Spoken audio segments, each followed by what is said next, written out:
ಏನೈತ್ರಿ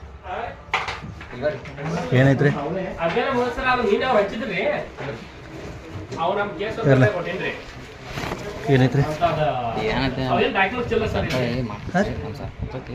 ಬ್ಯಾಡ ನಾವು 1,000 ರೂಪಾಯಿ ಮಾಡೋ ಮಿಷರ್ ಚಲನ ಕತ್ಕೊಂಡು ಹೋಗ್ಯಾರ ನಾ ಯಾನ ರಕ್ತ ಸಲಹೆ ಬಂದಿಲ್ಲ ರೀ ಅಂದ್ರೆ ರಕ್ತ ಸಲಹೆ ಬಂದಿಲ್ಲ ನಮಗೆ ಬೇಕು ಬರೀ ಹೆಂಗೆ ಇಲ್ಲ ಅವ್ರು ಸರ್ ಅದು ಅವ್ರಿಗೆ ಭೇಟಿ ಆಗೋಣ ಅವ್ರಿಗೆ ಈಗ ನನಗೆ ಹೇಳ್ರಿ ಅವ್ರಿಗೆ ಅವ್ರಿಗೆ ಮಾಡಿ ಇಲ್ಲ ಬ್ಯಾಡ ಚಲನ್ ತುಂಬ್ತಾನೆ ಡಾಕ್ಯುಮೆಂಟ್ ಕೊಡ್ರಿ ಲಾಸ್ಟ್ ಇರೋದೈತೆ ಅದು ಫೈನಲ್ ಅಂತೂ ಇರ್ತೈತಿ ಅದೇನಿಲ್ಲ ನಂಗಿಲ್ಲ ಆಪ್ಷನ್ ಐತೆ ಅದಕ್ಕೂ ರೀ ಬ್ಯಾಡ ಅಂತ ಹೇಳಿ ನಾವು ಹೆಂಗಿದ್ದೀವಿ ನಾವು ಚಿಕ್ಕುಡಿ ಚಿಕ್ಕುಡಿ ರೀ ನಾನು ಇದೇ 2025 29/12/2025 ಗ್ರಾಮ ಪಂಚಾಯಿತಿ ಅಥಣಿ ಗ್ರಾಮೀಣ ಸಂಕೋನಟ್ಟಿಯಲ್ಲಿ ಮಾಹಿತಿ ಹಕ್ಕದಲ್ಲಿ ಒಂದು ಮಾಹಿತಿ ಕೇಳಿದ್ದೆ.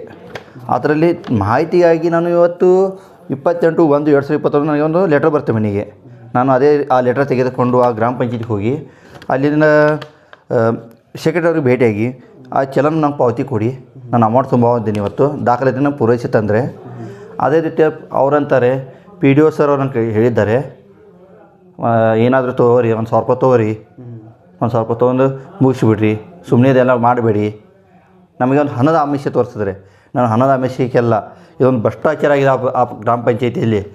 ಅವರೇ ಕೊಟ್ಟಂಥ 310 ರೂಪಾಯಿ ಅಮೌಂಟ್ ಇಲ್ಲಿ ತೋರಿಸ್ತಾ ಇದೆ.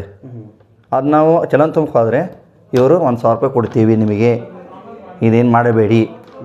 ಹಾಂ, ಸಂಕೋನಟ್ಟಿ ಪಂಚಾಯಿತಿಯಲ್ಲಿ ಅವರು ಯಾರೋ ಕರಂಡಿ ಅಂತ ಸೆಕ್ರೆಟರಿ ಇದ್ದಾರೆ, ಅವರು ಹೇಳ್ತಿದ್ದಾರೆ. ಈಗ ನಿಮ್ಗೆ ಏನಾಗ್ಬಿಟ್ಟಿದೆ?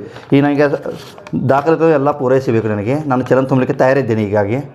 ಆದರೆ ದಾಖಲಾತಿಗಳು ಚಲನ್ ನಮಗೆ ಕೊಡ್ತಾಯಿಲ್ಲ ಅವರಿನ್ನು. ನಾನು ಇವತ್ತು ಬರೋಬ್ಬರಿ 7 ಗಂಟೆ ತನಕ ವೇಟ್ ಮಾಡಿದ್ದೇನೆ ಅಲ್ಲಿ, ಆದರೆ ನಮಗೆ ದಾಖಲಾತಿಗೂ ಕೊಡ್ತಾಯಿಲ್ಲ ಇವರು. ಇದಕ್ಕೆ ಸಂಬಂಧಪಟ್ಟ ಇಲಾಖೆಯವರು ಅವ್ರ ಮೇಲೆ ಸೂಕ್ತ ಕ್ರಮ ಕೈಗೊಳ್ಳಬೇಕು. ನನಗೆ ದಾಖಲಾತಿಯನ್ನು ನೀಡಲೇ ಚಲನ್ ಕೊಟ್ಟು ದಾಖಲಾತಿಯನ್ನು ನೀಡಬೇಕೆಂದು ನಾನು ಕೇಳ್ಕೊತಿದ್ದೀನಿ.